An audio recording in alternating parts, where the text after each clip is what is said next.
అనేకమైనటువంటి లాభాలు ఆ భగవత్ అనుగ్రహంతో లభిస్తాయి. చక్కగా వారి అనుగ్రహంతో మీ యొక్క దారిద్ర్య బాధలు, అప్పులు, దుర్ఘటనలు, ఇబ్బందులు, దుఃఖాలు, సకల రకాలైనటువంటి పీడలు, గ్రహ పీడలు, భూత ప్రేత పిశాచ పీడలు ఇవన్నీ కూడా పటాపంచలైపోతాయి. కొంచెం కుంకుమ పువ్వు వేసి చేస్తే శుక్రవారంతో వస్తున్నది కాబట్టి ఆ రోజు కనుక మీరు కుంకుమ పువ్వుతో కొన్ని నీళ్ళల్లో కుంకుమ పువ్వు వేసి చక్కగా లేదా పాలలో కొంచెం కుంకుమ పువ్వు వేసి అభిషేకం చేయండి.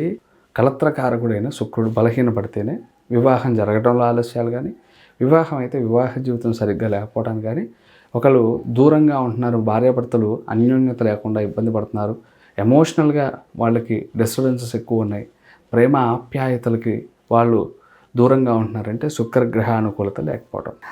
ఓం గం గణపతయ నమః, శ్రీమాత్రే నమః. మన ఛానల్ని వీక్షించే ప్రేక్షక మహాశైలందరికీ కూడా ఆ పార్వతీ పరమేశ్వరుల యొక్క చల్లని చూపులు మీ కుటుంబంపై, మీ కుటుంబ సభ్యులందరిపై ఉండి మీ జీవితంలో మీరు మహోన్నతమైనటువంటి స్థితికి రావాలని, ఆయుష్, ఆరోగ్యం, ఐశ్వర్యం మీకు ప్రాప్తించాలని, ఎల్లవేళలా మీరందరూ కూడా సుఖ సంతోషాలతో ఉండాలని మనస్ఫూర్తిగా కోరుకుంటున్నాను. మహాశివరాత్రి అంటే మామూలు విషయం కాదండి, మామూలు పర్వదినం కాదు, ఒక అద్భుతమైనటువంటి పర్వదినం. భగవంతుడు మనకు ఉన్నటువంటి భయంకరమైనటువంటి కర్మల్ని తొలగించడానికి, అనుగ్రహం ఇవ్వడం కోసం మనకి పరమేశ్వరుడు పార్వతీ సమేతంగా వస్తూ మన అనుగ్రహించడానికి వస్తున్నటువంటి మహోన్నతమైనటువంటి పర్వదినం. అందులోనూ ముఖ్యంగా మనం చూసుకుంటే ఒక దంపతులు ఇద్దరి మధ్య సఖ్యత లేదనుకోండి, ఆ సఖ్యత లోపించడానికి ముఖ్యమైనటువంటి గ్రహం కళత్రకారకుడైన శుక్రుడు బలహీనపడితేనే వివాహం జరగడంలో ఆలస్యాలు కానీ, వివాహం అయితే వివాహ జీవితం సరిగ్గా లేకపోవడం కానీ, ఒకళ్ళు దూరంగా ఉంటున్నారు, భార్యాభర్తలు అన్యోన్యత లేకుండా ఇబ్బంది పడుతున్నారు, ఎమోషనల్గా వాళ్ళకి డిస్టర్బెన్సెస్ ఎక్కువ ఉన్నాయి, ప్రేమ ఆప్యాయతలకి వాళ్ళు దూరంగా ఉంటున్నారంటే శుక్రగ్రహ అనుకూలత లేకపోవడం. అటువంటిది మనకి శుక్రవారం రోజున ఈ యొక్క అద్భుతమైనటువంటి పర్వదినం రాబోతున్నది. ఈ పర్వదినం శుక్రవారంతో రాబోతున్నది కాబట్టి కళత్రకారకుడైనటువంటి శుక్రుడికి సంబంధించినటువంటి సకల దోషాలని మనం హరింపజేసుకోవడానికి ఎంతో అద్భుతమైనటువంటి పర్వదినం. అందులోనూ పార్వతీ పరమేశ్వరుడు ఇద్దరూ కూడా అన్యోన్యతకి, ప్రేమకి, ఆప్యాయతకి కారకులు. అలాగే కళత్రకారకుడైన శుక్రుడికి సంబంధించిన వారం రోజు వచ్చింది కాబట్టి ఎవరైతే దంపతులు ఉంటారో, ఎవరి జీవితాల్లో అయితే ఇబ్బందులు ఉన్నాయో, చిన్న చిన్న గొడవలతో విడిపోయారు, మానసికంగా ఒక గోడ కట్టేసుకొని దూరంగా ఉంటున్నారు తప్ప వాళ్ళిద్దరికీ ప్రేమలో ఎటువంటి తగ్గుదల అనేది లేదు. అంటే వాళ్ళిద్దరూ చాలా ప్రేమగా ఉంటున్నారు కానీ చూపించుకోవట్లేదు ఒకరికొకరు. వాళ్ళు కలుద్దామన్న ఆలోచన ఉన్న చుట్టుపక్కల వాళ్ళు వాళ్ళ మాటలు వీళ్ళ మాటలు వింటూ దూరంగా ఉంటారు. ఇటువంటి వాళ్ళు ఎవరైనా కూడా ఈ శుక్రవారం రోజున వచ్చిన మహాశివరాత్రిని, ఈ పర్వదినాన్ని సద్వినియోగం చేసుకోండి. ఎప్పుడైతే మహాశివరాత్రి రోజున పార్వతీ పరమేశ్వరుని ఆరాధిస్తారో విశేషమైనటువంటి శుభం కలుగుతుంది. ఈ మహాశివరాత్రి రోజు ఎవరైతే అర్ధనారీశ్వర స్తోత్రాన్ని చదువుకుంటారో, అర్ధనారీశ్వర స్తోత్రం చాలా అతి శక్తివంతమైనటువంటి స్తోత్రం. ఆ స్తోత్రాన్ని ఎవరు చదువుకుంటారో వాళ్ళకి దాంపత్య జీవితంలో వచ్చేటటువంటి సకల ఇబ్బందుల నుంచి బయటపడి వాళ్ళకి అన్యోన్యత పెరుగుతుంది. ఈ రోజున సంబంధమైనటువంటి పరమేశ్వరుడికి సంబంధించిన శివరాత్రి కాబట్టి స్వామివారి ముందు ఒక దీపాన్ని వెలిగించి మీ యథాశక్తి దీపము పెట్టి స్వామికి అభిషేక ప్రియుడా తండ్రి, ఆయన మీద ఎన్ని నీళ్లు పోస్తుంటే అంత ప్రశాంతంగా ఉంటారు. ఆయన లోపల విపరీతమైనటువంటి వేడి అనేది, ఉష్ణం అనేది ఉంటుంది. ఓకే, ఆయన మీద ఎప్పుడు కూడా ప్రసన్నం చేసుకోవడం కోసం ఆయన మీద తల మీద నీళ్లు పోస్తూ ఆయన ఎప్పుడు చల్లగా ఉంచుతూ ఉండాలన్నమాట. అందుకని స్వామివారి మీద ఎప్పుడు నీళ్లు పోసేటట్టుగా చేస్తూ ఉంటాం. ఓకే, ఆ ఆలాహలాన్ని స్వీకరించినటువంటి స్వామి ఒక రకమైనటువంటి, ఒక ఆందోళనకరమైనటువంటి, ఒక ఉష్ణ సంబంధమైనటువంటిది ఆయన స్వామివారిలో ఉంటుంది. అది ఎప్పుడు చల్లార్చుతూ ఉండేటట్టుగా, ఆ అగ్నిని చల్లార్చుతూ ఉండేటట్టుగా మనం నీళ్లు శిరస్సు మీద పోస్తూ స్వామిని ప్రసన్నం చేసుకుంటూ ఉండాలి. అందుకే ఎవరు నీళ్లు పోయగానే వాళ్ళని అనుగ్రహించేస్తాడు. గ్లాసుడు నీళ్లు తీసుకెళ్ళి నమశివాయ అంటే చాలు సంతోషపడిపోయి అతనికి ఉన్నటువంటి కర్మల నుంచి బయటపడడానికి మార్గం చూపిస్తాడు.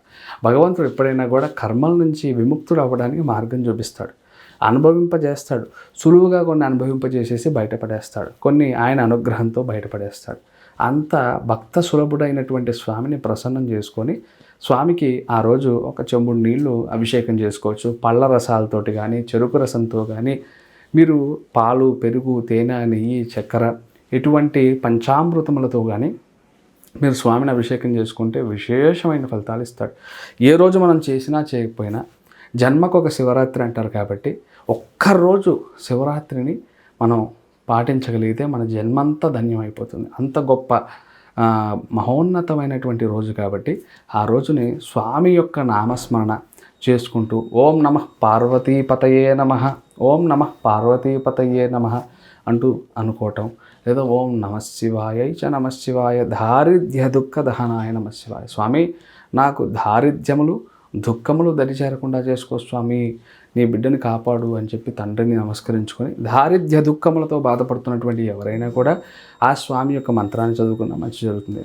శుక్రవారం అంటే మీకు తెలుసు లగ్జరియస్ సంబంధించినటువంటి విషయాలు, ధనము, వాటికి సంబంధించిన విషయాలు, బంగారము, విలువైన వస్తువులు, మనం ఏదన్నా లగ్జరీ కావాలంటే శుక్రగ్రహాన్ని చూస్తాం జ్యోతిష ప్రకారంగా. అటువంటి వారం రోజు వస్తున్నది కాబట్టి మీరు పరమేశ్వరుణ్ణి విశేషంగా ఆరాధించి, అలాగే పార్వతీ పరమేశ్వరుని ఆరాధించడంతో పాటుగా లక్ష్మీనారాయణులని కూడా ఆరాధించండి. ఎప్పుడైతే పరమేశ్వరుని ఆరాధిస్తామో వెంటనే విష్ణుమూర్తి వారిని తలుచుకోవాలి. విష్ణుమూర్తి వారిని ఎప్పుడు ఆరాధిస్తామో పరమేశ్వరుని తలుచుకోవాలి. శివకేశవులు ఇద్దరిని తలుచుకున్న వాళ్ళకే విశేషమైన ఫలితం.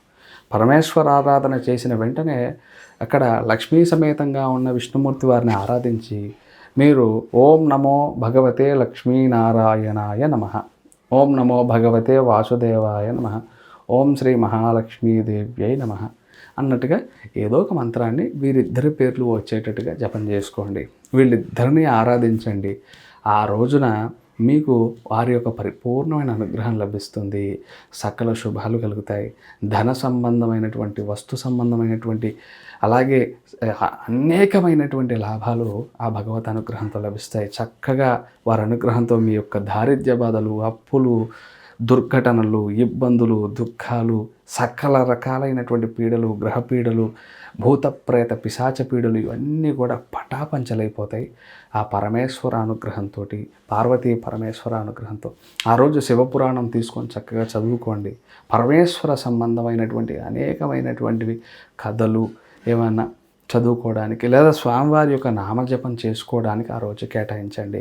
ఎవరైతే ఉపవాస దీక్ష చేయగలరో వాళ్ళు మాత్రమే చేయండి. ఉపవాస దీక్ష చేయలేని వాళ్ళు, గర్భిణులు, వయసులో పెద్దవాళ్ళు ఇటువంటి వాటి జోలికి పోకండి. ప్రశాంతంగా ఉండండి. భగవన్నామ స్మరణకు మించింది మీరు ఏం చేయక్కర్లేదండి. ఆ స్వామిని భగవన్నామ స్మరణ చేసుకోండి. ఆ రోజంతా మేము డ్యూటీలో ఉంటామనో, ఇంకేదో పనిలో ఉంటాం, ఇంకా దేశ విదేశాల్లో ఇంకెక్కడో ఉన్నామండి, ఈ విదేశంలో ఉంటున్నాం, మన దేశంతో మాకు సంబంధం లేదు, అటువంటి పరిస్థితిలో ఉన్నాం, ఇక్కడ పూజలు చేసుకోవడానికి సౌలభ్యం ఉండదు, ఆ రోజు మాకు లీవులు ఉండవు, ఏమి ఉండవు. మరి అటువంటి సందర్భంలో మేము ఏం చేయాలంటే ఓం నమ శివాయ ఇది ఒక 108 సార్లు మీకు ఉన్న సమయంలో, ఆ రోజంతట్లో ఎప్పుడో ఒక సమయంలో జపం చేసుకోండి. ఓం నమో భగవతే వాసుదేవాయ, శివకేశవులు ఇద్దరు నామాలు వచ్చేటట్టుగా జపం చేసుకొని స్వామిని మనస్ఫూర్తిగా దండం పెట్టుకోండి. దేశంలో ఏ మూల ఉన్నా, భూమి మీద ఏ మూల ఉన్నా, ఏ చెట్టు కింద ఉన్నా, ఏ పుట్ట కింద ఉన్నా వారి యొక్క చల్లని చూపులు మీపై ప్రసరింపబడి మీరందరూ కూడా సుఖ సంతోషాలతో, భోగభాగ్యములతో తూలుతూగుతారు. స్వామిని ప్రసన్నం చేసుకోవడానికి పెద్ద కష్టపడే పని ఏమీ లేదు. ఓ చెంబుడు నీళ్ళు తీసుకెళ్ళి పరమేశ్వర పాహిమాం అంటూ ఆయన శిరస్సు మీద పోయండి. ఆయన యొక్క చల్లని కరుణ మీపై ప్రసరింపబడుతుంది. ఆయన యొక్క అనుగ్రహం పొందడం పెద్ద కష్టం కాదు. కాకపోతే ఇది చేసే క్రమంలో భక్తితోటి, శ్రద్ధతో చేయండి. విశేషమైన శుభాలు కలుగుతాయి. మీకు ఛాన్స్ ఉంటే విభూతి కొంచెం నీళ్ళలో వేసి అభిషేకం చేయటం కానీ, అభిషేకం చేసేటప్పుడు కొంచెం కుంకుమ పువ్వు వేసి చేస్తే, శుక్రవారంతో వస్తున్నది కాబట్టి ఆ రోజు కనుక మీరు కుంకుమ పువ్వుతో కొన్ని నీళ్ళల్లో కుంకుమ పువ్వు వేసి చక్కగా, లేదా పాలలో కొంచెం కుంకుమ పువ్వు వేసి అభిషేకం చేయండి. సకల ఐశ్వర్యంలో ప్రాప్తించేటట్టుగా స్వామి అనుగ్రహం ఇస్తారు. ఎంతో చక్కటి పరిహారం ఇది ప్రీవియస్ ఇయర్స్లో చెప్పిన వాళ్ళందరూ చేసి కూడా చాలా అద్భుతమైన ఫలితాన్ని కూడా తెలియజేశారు. వితిన్ 6-7 మంత్స్లోనే వాళ్ళు చాలా మంచి స్థితిలోకి రావడం నేను చూశాను, నాకు చెప్పినటువంటి వాళ్ళు. కాబట్టి భక్తితో, శ్రద్ధతో చేయండి, మనస్ఫూర్తిగా చేయండి, మీకు చక్కటి ఫలితాలు వస్తాయి. శ్రీమాత్రే నమః.